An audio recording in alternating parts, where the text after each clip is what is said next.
ओम शांति। आज 3 अक्टूबर 2023 के साकार महावाक्य। बाप दादा मधुबन। मीठे बाबा बोले, मीठे बच्चे गृहस्थ व्यवहार में रहते सबसे तोड़ निभाना है। नफरत नहीं करनी है, लेकिन कमल फूल के समान पवित्र जरूर बनना है। आज का प्रश्न है, तुम्हारी विजय का डंका कब बजेगा? वह कैसी निकलेगी? उत्तर है, अंत समय, जब तुम बच्चों पर माया के ग्रहचारी बैठना बंद हो जाएगी। सदा लाइन क्लियर रहेगी, तब वह निकलेगी, विजय का डंका बजेगा। अभी तो बच्चों पर ग्रहचारी बैठ जाती है, विघ्न पड़ते रहते हैं।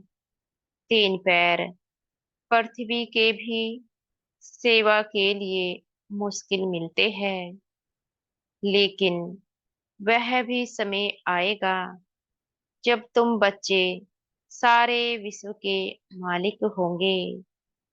आज का गीत है, धीरज धर्मनवा। ओम शांति। बच्चे नंबरवार पुरुषार्थ अनुसार जानते हैं कि अभी पुराना नाटक पूरा हुआ है।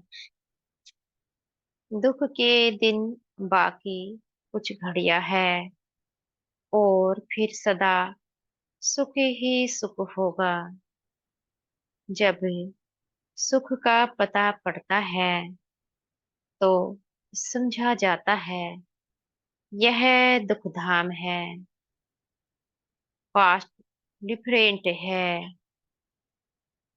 अभी सुख के लिए तुम पुरुषार्थ कर रहे हो, समझते हो?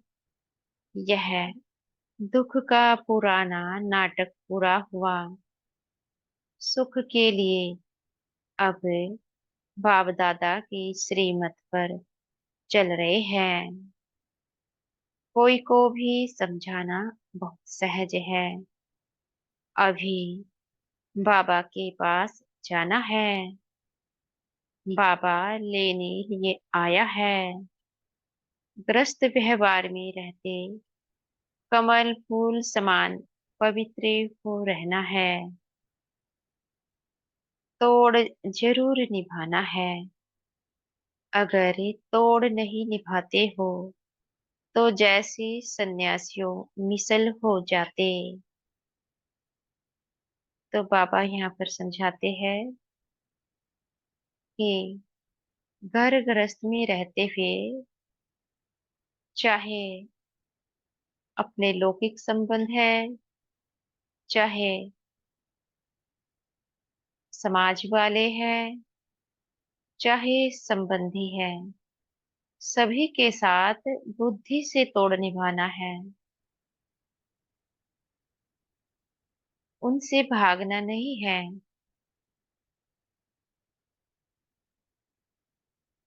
उनको पहले से भी ज्यादा प्रेम देना होता है, क्योंकि वह आत्मा ज्ञान में नहीं आई।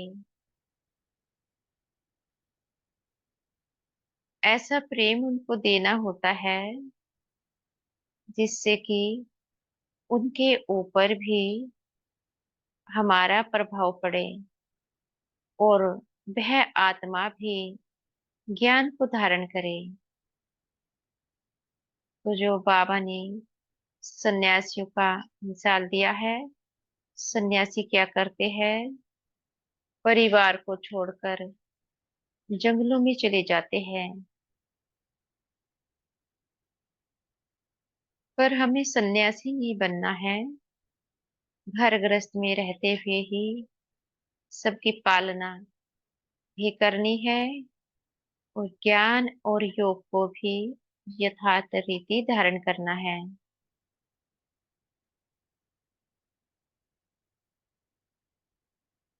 बाबा कहते, वह तोड़ नहीं निभाते हैं तो उनको निवृत्ति मार्ग हठ योग कहा जाता है। सन्यासियों द्वारा जो सिखलाया जाता है वह है हठ योग। हम राजयोग सीखते हैं जो भगवान सिखलाते हैं। भारत का धर्म शास्त्र है ही गीता। दूसरों का धर्म शास्त्र क्या है? उनसे अपना कोई ताल्लुक नहीं। तुम अभी गृहस्थ व्यवहार में रहते एक बार संन्यास करते हो, फिर 21 जन्म उसकी प्रारब्ध पाते हो। उनका है हद का संन्यास और हठ योग। तुम्हारा है बेहद का संन्यास और ये राजयोग। वह तो गृहस्थ व्यवहार छोड़ देते हैं। राजयोग राजयोग का तो बहुत गायन है। भगवान ने राजयोग सिखलाया तो भगवान जरूर ऊंचते ऊंच को ही कहेंगे। श्री कृष्ण तो भगवान हो ना सके तो कैसे मानिए भगवान ऊंचते ऊंच है, क्योंकि वह एवर प्योर है। वह पांच तत्वों का आधार नहीं लेता है। जो श्री कृष्ण की आत्मा है वह पांच तत्वों का आधार लेती है और इस साकार वतन में पाटधारी है।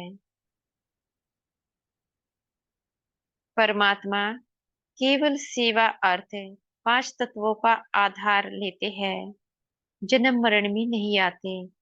लेकिन श्री कृष्ण की आत्मा पांच तत्वों का आधार लेकर जन्म मरण में आती है, पाठ बजाती है। एवर प्योर नहीं है और परमात्मा एवर प्योर है, इसलिए वह ऊंचते ऊंच ठहरा। बेहद का बाप है ही वह निराकार। बेहद की बादशाही वही दे सकते हैं। यहाँ गृहस्थ व्यवहार से नफरत नहीं की जाती। बाप कहते हैं, यह अंतिम जन्म गृहस्थ व्यवहार में रहते पवित्र बनो। पतित पावन किसी सन्यासी को नहीं कहा जाता। सन्यासी खुद भी गाते हैं पतित पावन, उनको याद करते हैं। वह भी पावन दुनिया चाहते हैं, परंतु यह नहीं जानते कि वह दुनिया ही एक और है, जबकि वह गृहस्थ व्यवहार में ही नहीं है तो देवताओं को भी नहीं मानेंगे। वह कभी राजयोग सिखला ना सके, ना बाप कभी हठ योग सिखला सकते, ना सन्यासी कभी राजयोग सिखला सके। यह समझने की बात है। तो बाबा यहाँ पर समझाते हैं, मैं कोई को हठ योग नहीं सिखलाता हूँ। हठ योग अर्थात घर बार छोड़ करके पवित्रता को धारण करने के लिए आप जंगलों में जाओ। मैं तो राजयोग सिखलाता हूँ। राजयोग अर्थात स्वयं पर राज्य करना, अपने कर्मेंद्रियों को अपने अधीन कर कर्म करना, इसको कहते हैं राजयोग। तो बाबा ने हमें कौन सा योग सिखलाया? हम घर गृहस्थ में रहते हुए स्वयं की कर्मेंद्रियों पर विजयी बनते हैं। यह राजयोग बाबा सिखलाते हैं। और सन्यासी घर बार छोड़ देते हैं, तभी बाबा समझाते हैं कि बाप कभी हठ योग नहीं सिखला सकते, कभी घर बार छोड़ने की सलाह बच्चों को नहीं देंगे, और सन्यासी कभी राजयोग नहीं सिखला सकते, क्योंकि जब वह हर बार छोड़ देते हैं पवित्रता के लिए, तो क्या कोई को सलाह देंगे कि आप घर में रह करके पवित्र रहो? नहीं दे सकते। इसलिए नहीं दे सकते, जो कर्म वह कर रहे हैं वही तो सिखलाएंगे। यह समझने की बात है। अभी दिल्ली में वर्ल्ड कॉन्फ्रेंस होती है, उनको समझाना है, लिखत में सभी को देना है। वहां तो मतभेद हो जाता है, लिखत में होगा तो सभी समझ जाएंगे इन्हों का उद्देश्य क्या है। अभी तुम समझते हो, हम हैं ब्राह्मण कुल के, हम शूद्र कुल के मेंबर कैसे बन सकते हैं? वह भिखारी कुल में हम अपने को कैसे रजिस्टर्ड कर सकते हैं? इसलिए ना कर देते हैं। हम हैं आस्तिक, वह है नास्तिक, वह है ईश्वर को ना मानने वाले, हम हैं ईश्वर से योग रखने वाले। मतभेद हो जाता है, समझाया जाता है।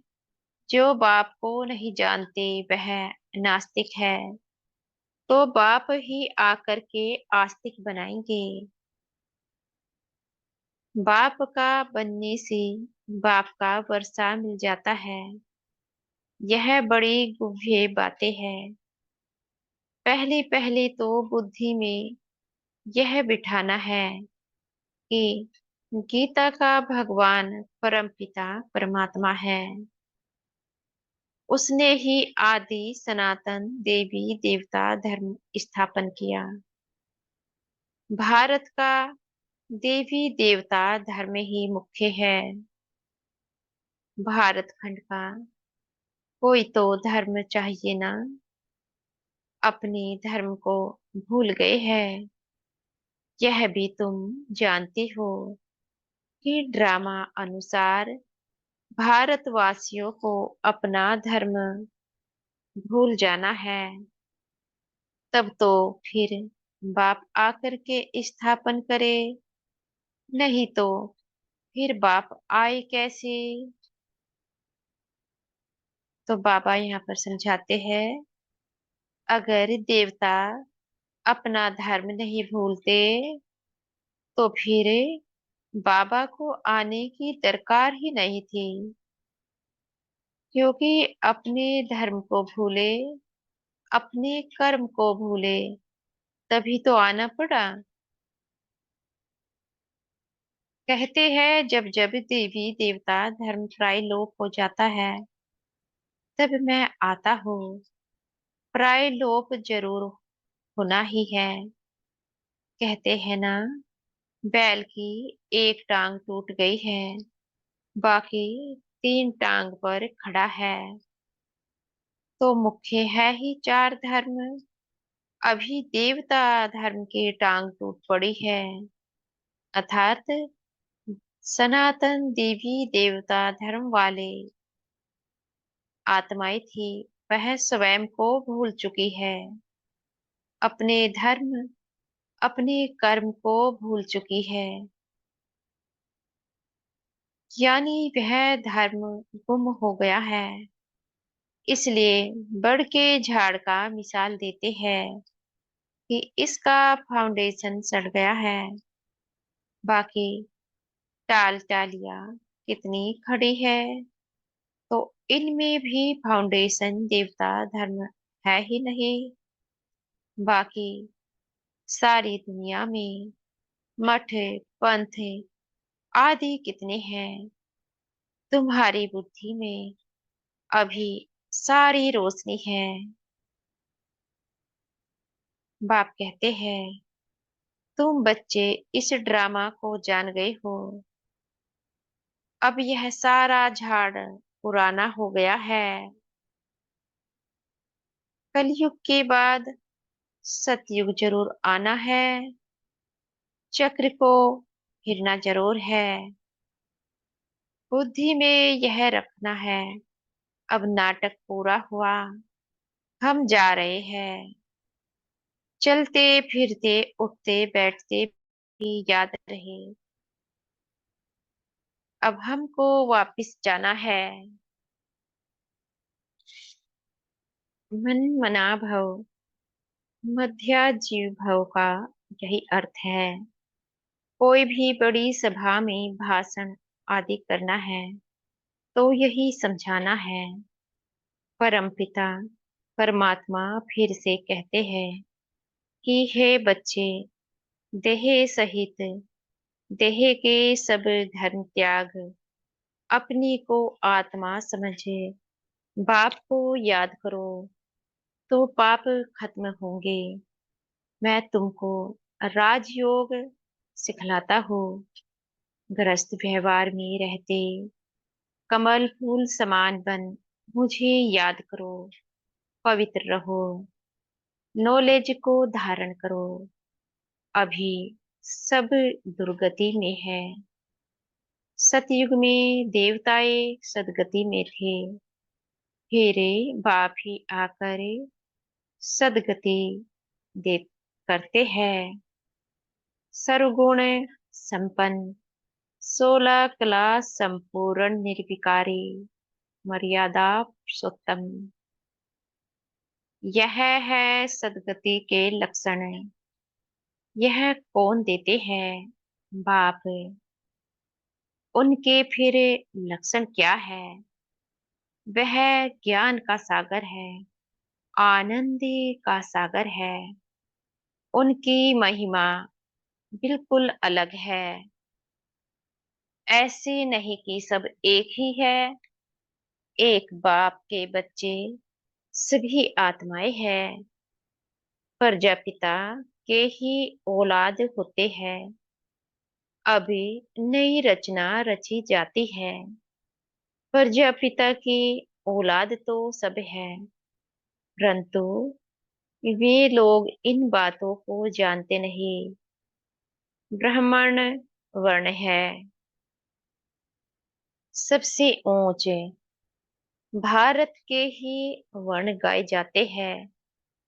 84 जन्म लेने में इन वर्णों से पास करना होता है। ब्राह्मण वर्ण है ही संगम युग पर। तुम बच्चे अभी स्वीट साइलेंस में रहते हो। यह साइलेंस सबसे अच्छी है। वास्तव में शांति का हार तो गले में पड़ा हुआ है। चाहते तो सब है शांति घर में जाए, परंतु यह रास्ता कौन बताए? शांति के सागर के सिवाय तो कोई बता न सके। टाइटल अच्छा दिया हुआ है, शांति का सागर, ज्ञान का सागर है। श्री कृष्ण तो स्वर्ग का प्रिंस है। वह है मनुष्य सृष्टि का बीज रूप। कितना रात दिन का फर्क है। कृष्ण को सृष्टि का बीज कह नहीं सकते। सर्वव्यापी का ज्ञान तो ठहर न सके। बाप की महिमा अपनी है, वह सदैव पूज्य है, कभी पुजारी नहीं बनता। ऊपर से पहले जो आते हैं वह पूज्य से पुजारी बनते हैं। पॉइंट्स तो ढेर समझाई जाती है। एग्जीबिशन में कितने आते हैं, परंतु फोटो में कोई ही निकलते हैं, क्योंकि मंजिल बड़ी भारी है। प्रजा तो ढेर बनती रहेगी। माला में आने वाले दाने फोटो में कोई ही निकलते हैं। नारद का भी मिसाल है। उनको कहा, तुम अपनी शक्ल देखो, लक्ष्मी को वरने लायक हो। प्रजा तो बहुत बननी है, राजा फिर भी राजा है। एक एक राजा को लाखों प्रजा रहती है। पुरुषार्थ तो ऊंच करना चाहिए। राजाओं में भी कोई बड़ा राजा, कोई छोटा राजा है। भारत में कितने राजाएं थे। सतयुग में भी बहुत महाराजाएं होते हैं। यह सतयुग से लेकर चला आया है। महाराजाओं को बहुत प्रॉपर्टी होती है, राजाओं को कम। यह है श्री लक्ष्मी नारायण बनने की नॉलेज। उसके लिए उसके लिए ही पुरुषार्थ चलता है। पूछते हैं, लक्ष्मी नारायण का पद पाएंगे व राम सीता का? तो कहते हैं, हम तो लक्ष्मी नारायण का ही पद पाएंगे। माँ बाप से पूरा वर्षा लेंगे। यह तो वंडरफुल बातें है ना। और कोई जगह यह बातें है नहीं, ना कोई शास्त्रों में है। तो जो लक्ष्मी नारायण बनने की पढ़ाई है वही मुश्किल है। क्योंकि लक्ष्मी नारायण बनना अर्थात अपनी कामनाओं पर विजयी बनना। जो आत्मा अपनी कामनाओं को जीत लेती है वही लक्ष्मी नारायण बन सकती है। और जो आत्माएं कामनाओं के अधीन होकर अभी भी कर्म करती है, वे लक्ष्मी नारायण बन ही नहीं सकते। इसलिए कामनाओं को जीतना जरूरी है, तभी तो लक्ष्मी नारायण बनेंगे। तो बाबा कहते, अब तुम्हारी बुद्धि का ताला खुल गया है। बाप समझाते हैं, चलते फिरते ऐसे समझो हम एक्टर्स हैं। अब हमको वापिस जाना है। यह याद रहे, इनको ही मन मना भव, मध्याजी भव कहा जाता है। बाप घड़ी घड़ी याद दिलाते हैं, मैं तुमको वापिस ले जाने आया हूँ। यह है रूहानी यात्रा। यह यात्रा बाप के सिवाय कोई करा न सके। भारत की महिमा भी बहुत करनी है। यह भारत होली एस्टलैंड है। सरू का दुख हरता और सुख करता, सबका सदगति दाता एक ही बाप है। भारत उनका बर्थ प्लेस है। वह बाप सबका लिबरेटर है। उनका यहाँ अर्थात भारत में बड़े से बड़ा तीर्थ स्थान है। भारतवासी भल शिव के मंदिर में जाते हैं, परंतु उनको पता नहीं है। गांधी को जानते हैं, समझते हैं, वह बहुत अच्छा था, इसलिए जाकर उन पर फूल आदि चढ़ाते हैं, लाखों खर्च करते हैं। अब इस समय है ही उन्हों का राज्य। जो चाहे सो कर सकते हैं। यह तो बाप बैठ गुप्त धर्म की स्थापना करते हैं। यह राज्य ही अलग है। भारत में पहले पहले देवताओं का राज्य था। दिखाते हैं, असुरों और देवताओं की लड़ाई लगी, परंतु ऐसी बातें तो है नहीं। तो असुर होते हैं कलयुग में। असुर अर्थात मनुष्य बुद्धि, क्षुद्र बुद्धि, क्योंकि जो क्षुद्र बुद्धि वाले होते हैं उनको असुर कहा जाता है। और देवताएं वे दैवी गुण वाले होते हैं। तो दोनों का मिलन हो ही नहीं सकता। इसलिए नहीं हो सकता। कलयुग और सतयुग दोनों अलग अलग समय पर होते हैं। जब कलयुग विनाश होता है तब सतयुग आता है, और जब सतयुग नहीं होता उस समय कलयुग आ जाता है। तो असुर क्षुद्र बुद्धि वाले और दैवी बुद्धि वाले दोनों का मिलन हो ही नहीं सकता, क्योंकि आत्मा तो एक ही है। ऐसा तो नहीं कि देवता घराने की आत्मा अलग है और जो इस समय क्षुद्र बुद्धि वाली आत्मा है वह अलग है। आत्मा एक ही है, केवल चोला बदलती है। तो बाबा कहते,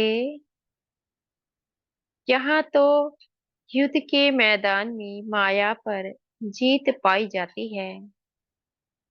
माया पर जीत तो जरूर सर्वशक्तिमान ही पहनाएंगे।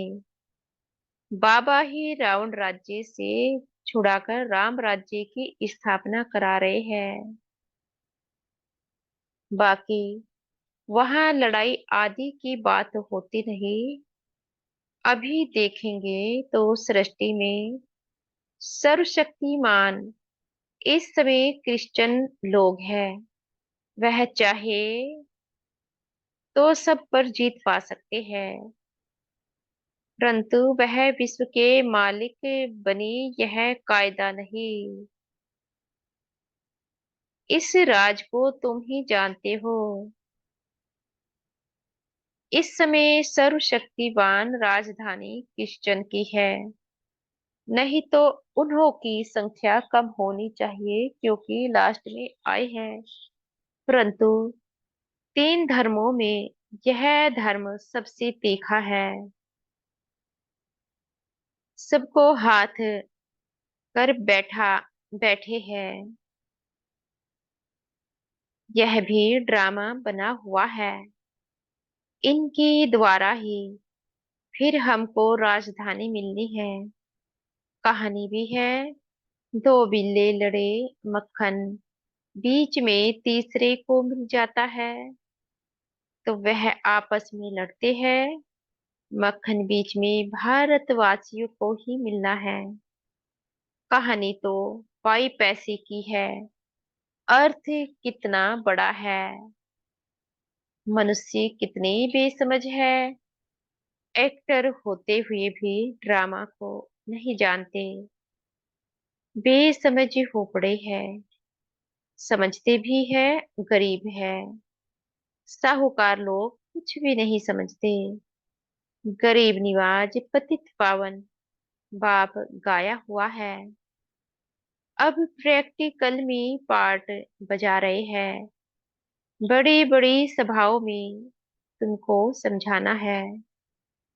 विवेक कहता है कि धीरे धीरे वहां वहां निकलेगी। लास्ट मोमेंट में डंका बजना है।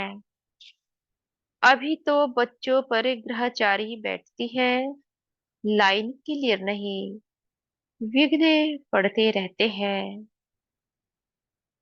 यह भी ड्रामा अनुसार पढ़ते रहेंगे। जितना पुरुषार्थ करेंगे उतना ऊंच पद पाएंगे। पांडवों को तीन पैर पृथ्वी के नहीं मिलते थे। अभी का यह गायन है। परंतु यह किसको पता नहीं है कि वही फिर प्रैक्टिकल में विश्व के मालिक बने। तुम बच्चे अब जानते हो, इसमें अफसोस नहीं किया जाता। कल्प पहले भी ऐसी हुआ था। ड्रामा के पट्टे पर खड़ा रहना चाहिए, हिलना नहीं चाहिए। तो जितना हम ड्रामा के पट्टे पर बैठे साक्षी दृष्टा होकर कर्म करते हैं तो हमारे मन की अवस्था अच्छी रहती है। अर्थात हर एक आत्मा का अपना पाठ है। हमें केवल अपना पाठ देखना है। हम कैसा पाठ निभा रहे हैं, ब्रह्मा बाप समान, या फिर अपनी मनमत के आधार से। हमें केवल अपने श्रेष्ठ कर्म करने हैं। हम भाग्यशाली है, भगवान ने हमें इतना सुंदर रोल दिया है कि हम श्रेष्ठ कर्म निभाते हैं। बाकी जो भी हमारे संबंध संपर्क में आने वाली आत्माएं हैं, वह कैसा भी रोल निभाए, वह उनका पुरुषार्थ है। और हमारा पुरुषार्थ क्या है? हमें श्रेष्ठ कर्म करने हैं, यह हमारा पुरुषार्थ है। तभी बाबा कहते, साक्षी दृष्टा होकर सब कुछ देखते चलो। अर्थात कोई के प्रति चिंतन नहीं करना, साक्षी दृष्टा हो जाओ। तो बाबा कहते, अब नाटक पूरा होता है, चलते हैं सुख धाम। पढ़ाई ऐसी पढ़नी है जो ऊंच पद पा लेवे। अच्छा, मीठे मीठे सिखे लदे बच्चों प्रति, माता पिता बाप दादा का याद प्यार और गुड मॉर्निंग। रूहानी बाप की रूहानी बच्चों को नमस्ते। हम बच्चों की भी मीठे प्यारे बाप दादा को याद प्यार, गुड मॉर्निंग और नमस्ते। धारणा के लिए मुख्य सार, चलते फिरते अपने को एक्टर समझना है। ड्रामा के पट्टे पर अचल रहना है। बुद्धि में रहे कि अभी हम वापस घर जाते हैं, हम यात्रा पर है।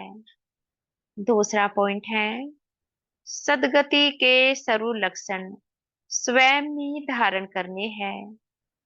सर्वगुण संपन्न 16 कला संपूर्ण बनना है। आज का वरदान है, सतगुरु जी हमें वरदान दे रहे हैं। सतगुरु जी का वरदान हम आत्माएं स्वयं में समा रही है। संगम युग पर श्रेष्ठ मत द्वारा श्रेष्ठ गति को प्राप्त करने वाले प्रत्यक्ष फल के अधिकारी भव। संगम युग पर श्रेष्ठ मत द्वारा श्रेष्ठ गति को प्राप्त करने वाले प्रत्यक्ष फल के अधिकारी भव। संगम युग पर श्रेष्ठ मत के आधार पर जो श्रेष्ठ कर्म करते हो, उसका प्रत्यक्ष फल अर्थात सफलता अभी ही प्राप्ति होती है। इसलिए कहते हैं, जैसी मत वैसी गति। वो लोग समझते हैं मरने के बाद गति मिलेगी, लेकिन आप बच्चों को इस अंतिम मरजीवा जन्म में हर कर्म की सफलता का फल अर्थात गति प्राप्त होने का वरदान मिला हुआ है।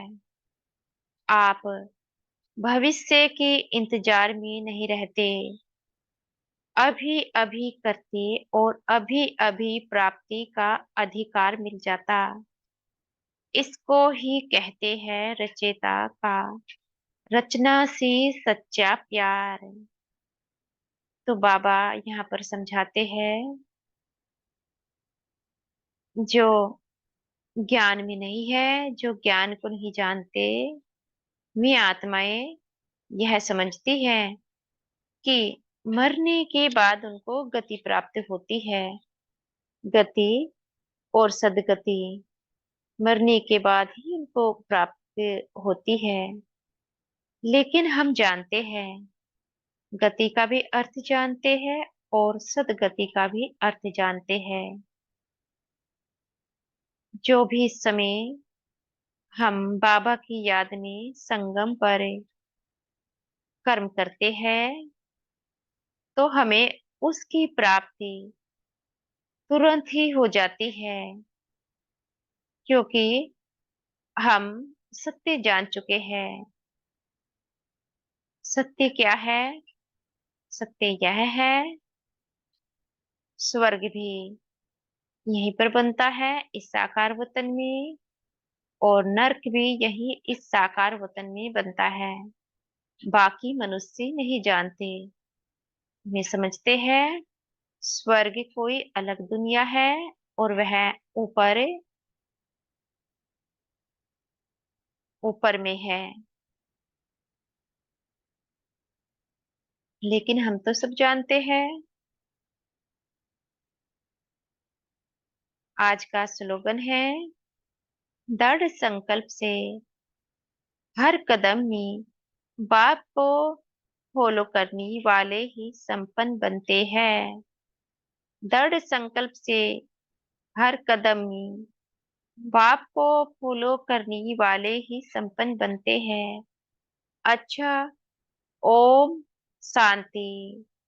शुक्रिया हमारे मीठे प्यारे बाप दादा का, बहुत बहुत शुक्रिया। ओम शांति।